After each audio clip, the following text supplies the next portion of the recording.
Chris Kucharczyk, my esteemed colleague, fellow data science at IDEO. And Chris is passionate about exploring how people interact with data and designing tools that facilitate those interactions. And we also have joining us Molly Pettit. She is a data visualization engineer at Netflix and another friend of the fellowship, former data scoper, and we're just happy to have you both talking about the work you did at the ACLU. Thanks for that introduction. I'm here today with my colleague Molly Pettit, who I apologize, her bio is out of date, and that's my fault. She's since moved from Netflix to a startup called Notable. But we're going to talk about— just happened in the past couple weeks, so yeah. You know, it's very recent. We're going to talk about some work that we did with the ACLU analyzing traffic stop data in Illinois. For those of you not from Illinois, and it seems like there are quite a few of you, in Illinois, about 2 million traffic stops occur every year. That's one every 15 seconds. And thanks to the Illinois Traffic Stop Study Act of 2003, we have data about each and every stop that's occurred over the last 15 years. Just a fun fact, the act was initially sponsored by then State Senator Barack Obama, and it was sponsored in an effort to determine whether racial profiling impacted policing of minority drivers. So what that means in practice is that after every traffic stop, a police officer fills out this form BDC 2581, formerly TS 2581. At the top of the form, the officer fills out some basic information about the time and duration of the stop, along with the name and address of the driver and basic vehicle information. Unfortunately, even though data about the officer conducting the stop is collected, that information is not reported to the public, even in an anonymized fashion. In addition to recording the driver's sex, which here is binary, the officer also indicates their own subjective judgment of the driver's race, as race is not listed on an Illinois driver's license. In addition, note that the listed races do not correspond to those denoted by the US Census, which classifies Hispanic or Latino as an ethnicity rather than a race. Finally, the officer then lists the reason for the stop, what type of violation it was, and if it was a moving violation, further denotes the specific infraction, as well as whether or not the stop resulted in a citation or just a warning. The final section of the form deals with searches. The officer has the opportunity, again, based on their own subjective judgment, to request a consent search. Consent search requests are not subject to the same thresholds as other searches of the vehicle, which require reasonable suspicion, probable cause, or incident to arrest. If a search of the driver or passengers was conducted, the method of the search and the result of the search is recorded, along with the type and amount of any contraband found.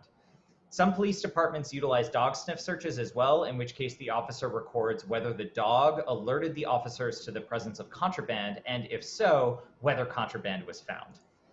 That's a lot, and up until a couple of years ago, I didn't know any of this.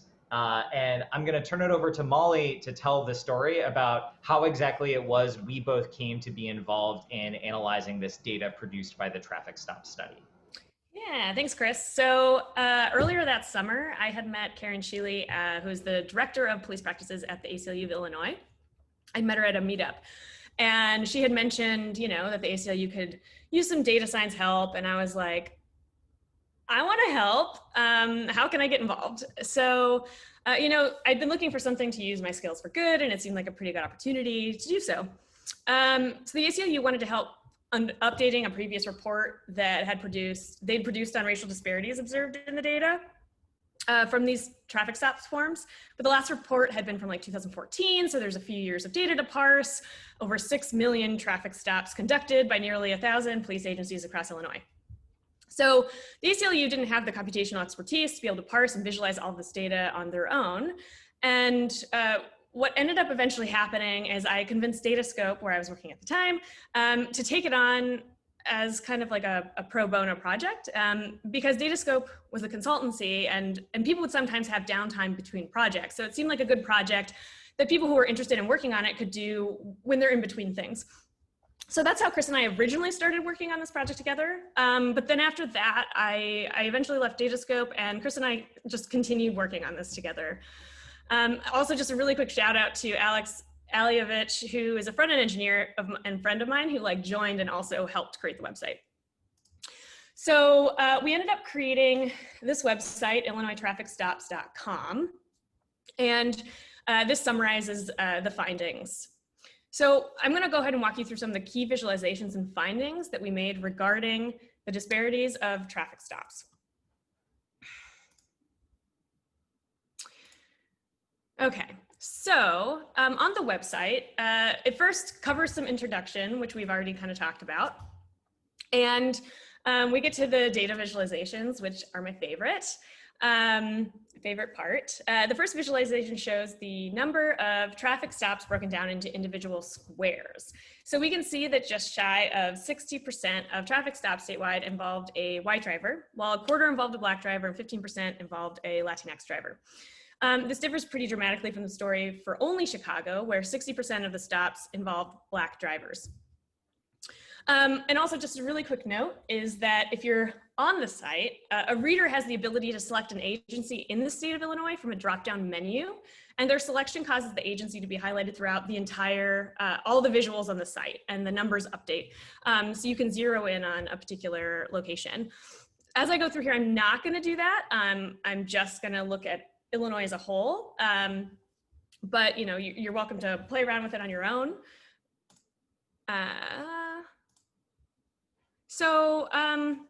Chris, you want to hit next?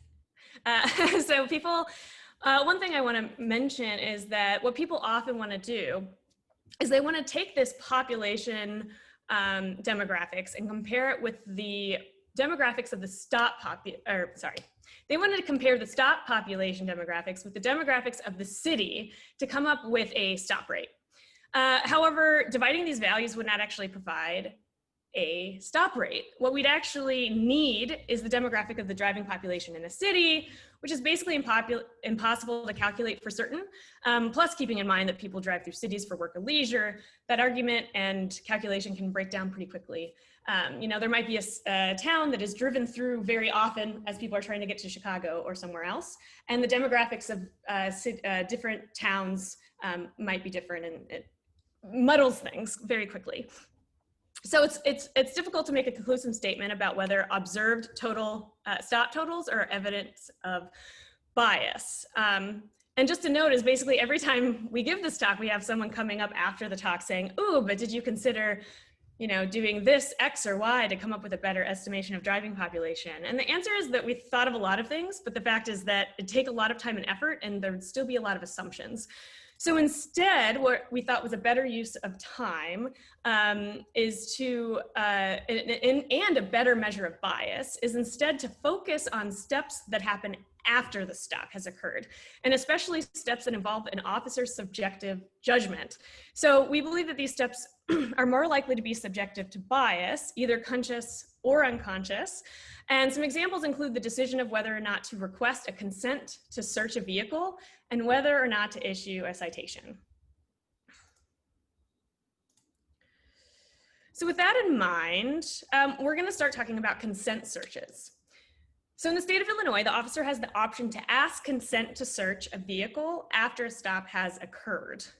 Consent searches are not held to the same standard as a probable cause or reasonable suspicion that typical searches are, and instead are at the sole discretion of the officer conducting the stop. So when I first started giving presentations on this, I would often start by showing the rates at which officers were asked, ask minority drivers for consent searches, showing that an agency's Black and Latinx drivers were being asked more often. But a common response that I would often get immediately is, well, perhaps there's a reason for this. Perhaps police officers are searching some minorities because that agency has found that that minority is, like in the past, more likely to have contraband. So by this logic, searching that minority more would be justified, is a common kind of response. If, however, minority drivers are found with contraband less often, it can be argued that officers are biased towards requesting searches of minority drivers with a lower threshold of suspicion than they apply to white drivers. So this is when I started rearranging the story. Instead, imagine that you work for an agency and you've decided, you know, I want to look back at the past few years of data, and I just want to see if there's any trends in which any group is found with contraband more often. Okay, so let's look at the data that way first. And what I'm showing you now is the rate at which contraband was found in searches of minority drivers relative to the same rate for white drivers for every police agency in the state of Illinois. I understand that this plot is a little bit overwhelming when you first see it, so we're going to break it down a little bit to each detail so you can see what we're talking about. So each circle in this graph corresponds to a police agency. The size of the circle is proportional to the number of times contraband was found as a result of consent search for that agency. The position of the circle on the chart indicates the relative ratio at which contraband was found for minority drivers, with each color corresponding to a different minority group. For example, if there's a green circle on the center line of equality, this indicates that the agency's consent searches yield contraband at the same rate for Black drivers as they did for white drivers. If there's an orange circle on the 2x line to the left, this means that the agency's consent searches of Hispanic drivers yielded contraband 2 times less frequent than consent searches of white drivers. And if there's a purple circle on the 2x line to the right, it means that the agency found contraband twice as often when searching Asian drivers than when searching white drivers. There's an additional layer of information contained in the opacity. So if the difference in rates is statistically significant, according to a statistical test, we make the dot opaque. In this case, the significance means that we think the difference in rates is unlikely to occur by chance alone. For example, if a police department only searches 2 or 3 drivers of a given race and finds contraband once or not at all, it's possible that this observed rate is by chance. We can only be confident that the differences are truly significant if there are enough observations. The statistical tests quantify our confidence that the difference is not simply due to random chance. So when I look at this chart, I see a few agencies where the observed difference in consent search hit rates is significantly different. I only count a couple fully opaque circles. For example, the Springfield police are significantly less likely to find contraband when searching Black drivers by consent as compared to white drivers. The same is true for Illinois State Police with Hispanic drivers. However, for the vast majority of departments, there is no significant difference between the rate at which minority drivers and white drivers are found with contraband during a consent search. So this is really interesting, and an important conclusion here is that for most departments, minority drivers and white drivers were found with contraband as a result of consent searches at rates that were not significantly different. In addition, we can gain information from the shape of these charts. Because the agency dots stack and displace each other vertically, we gain information in aggregate about the distribution of rate differences between agencies. For the case of Asian drivers, there aren't enough dots to conclusively say what the shape of the distribution looks like. On the other hand, for Black and Latinx drivers, there's a notable skew to the left, meaning that in aggregate, for all traffic stops across the entire state, these drivers are found with contraband when searched by consent less often than white drivers. And for each of these metrics on the site, there's also an aggregate bar chart highlighting similar information. And this is showing what I was just talking about, that in aggregate, you're seeing a lower contraband hit rate for Black and Latinx drivers.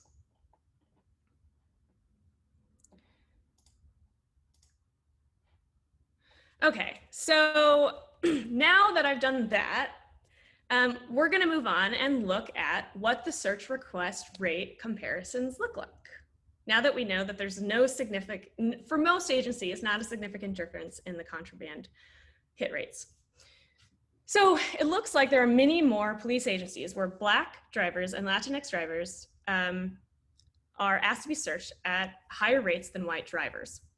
In some cases, agencies search these drivers more than 10 times more frequently than they request to search the white drivers. As you can see, or as before, we can look at the shape And though there are still departments for which the difference is not significant, the entire distribution is clearly shifted to the right for Black and Hispanic drivers, an indication that these drivers are in general asked to consent to a search more often than white drivers. This is despite the fact that, as we saw, Black and Hispanic drivers are found to be carrying contraband as a result of a consent search at about equally or lower rates than white drivers. So I think this is a really powerful graphic. It helps to put the story of each department into a larger context, allowing one to pick out individual departments while still seeing the overall trend. And it also helps combat this kind of cherry picking of statistics that you sometimes see when you aggregate large amounts of information. It takes a little bit of effort to learn to read. And I think there are probably some things that we could have updated or done on the site to help bring people along a little bit better. But once you understand how it works, I think it balances this desire to see overall trends with being able to drill in and see individual agencies. So again, here's looking at the overall trend. Aggregating the data for all of Illinois confirms what we see by looking at the distribution, which is that statewide Black and Latinx drivers were requested to submit a consent search 50% and 20% more often respectively. So a very strong evidence of indicating some sort of bias in policing. Okay, so on the website, you can see also some analysis of dog sniff searches, but for now, because there's less departments in Illinois that utilize this, we're gonna go ahead and go on to citations, but you can check that part out on the site. And I'm at this point gonna toss it back over to Chris. Thanks, Molly. So I'm gonna talk a little bit about citations. And at first, at least I think this was my initial thought, I thought that maybe evidence of bias would show up in one way in citations, that to see evidence of racial bias, we would see a higher citation rate for minority drivers and white drivers. However, as we'll see, that's not exactly the case. So when we look at this same dot plot for citations, as we saw for consent search request rates and consent search hit rates, it looks similar and different in a number of different ways. So the things that stand out to me immediately are these two large green dots that are significantly shifted over to the left, and also this long tail of many smaller police departments to the right. So first, with these large dots to the left, these correspond to the Illinois State Police and the Chicago Police Department. Their position on the chart and their opaque color indicates that each department cited Black drivers significantly less frequently than white drivers. And I think what's happening here is that the Chicago Police and the Illinois State Police realize that they are stopping many more Black drivers and are intentionally adjusting the rate at which these drivers are cited, which could indicate a number of things. One possibility is that police are consciously using a strategy of stopping Black drivers for minor offenses as a pretext to conduct a search, and then letting the driver off with a warning instead. And if that's true, it arguably imparts a time cost to these drivers, potentially instead of a monetary cost that could significantly impact police community relations that are reflected in some of the stories told by the ACLU in their report. And another interesting note is that while the Chicago police are citing both Black and Hispanic drivers at significantly lower rates, that's not the case for the Illinois State Police. And we find that despite the fact that it's a relatively small difference, there's still enough data for us to conclude that the difference in the rate at which the Illinois State Police cite Hispanic drivers is significantly more than the rate at which they cite white drivers. And because of the fact that we have more data for citations than we do for searches, because citations are more common, we have a little bit more nuance to the shapes of these distributions.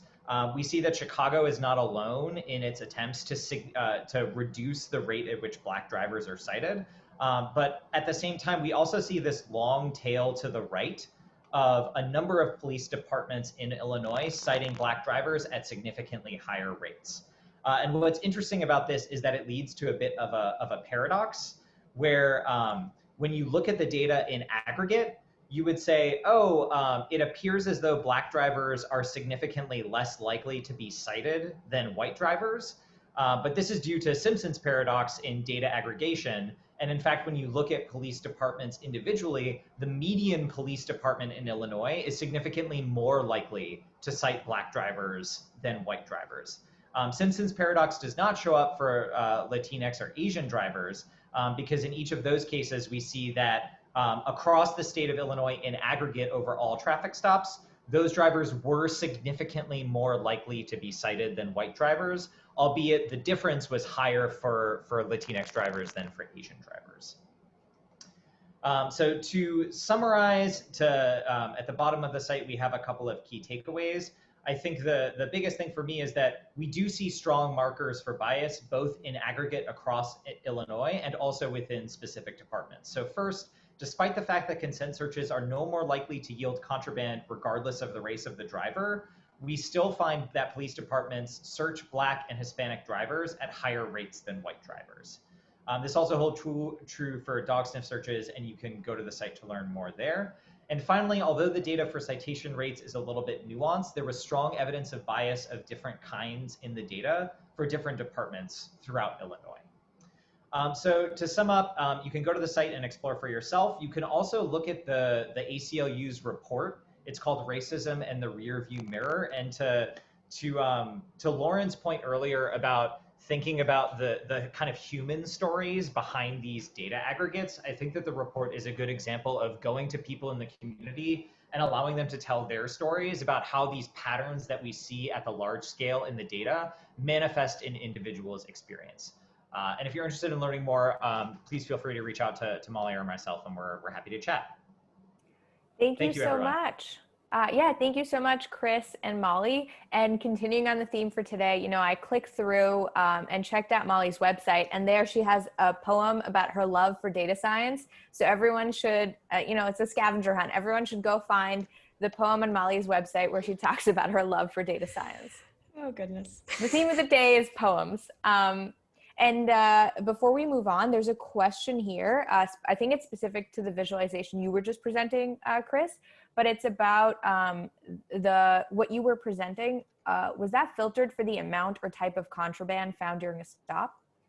I was just typing the answer. No, it's a simple perfect. binary of whether any contraband was found, just because the rates were so low that to get a meaningful calculation about significance, we had to aggregate over multiple years, and we had to just look at whether contraband was found at all. The state of Illinois does report out about like different kinds, like whether the contraband was drugs, if so, the amount, whether the contraband was firearms or stolen goods. But because those things happen at such small rates, it becomes really challenging to aggregate to make any sort of claim about significance. So I think we are sacrificing specificity for being able to make larger claims.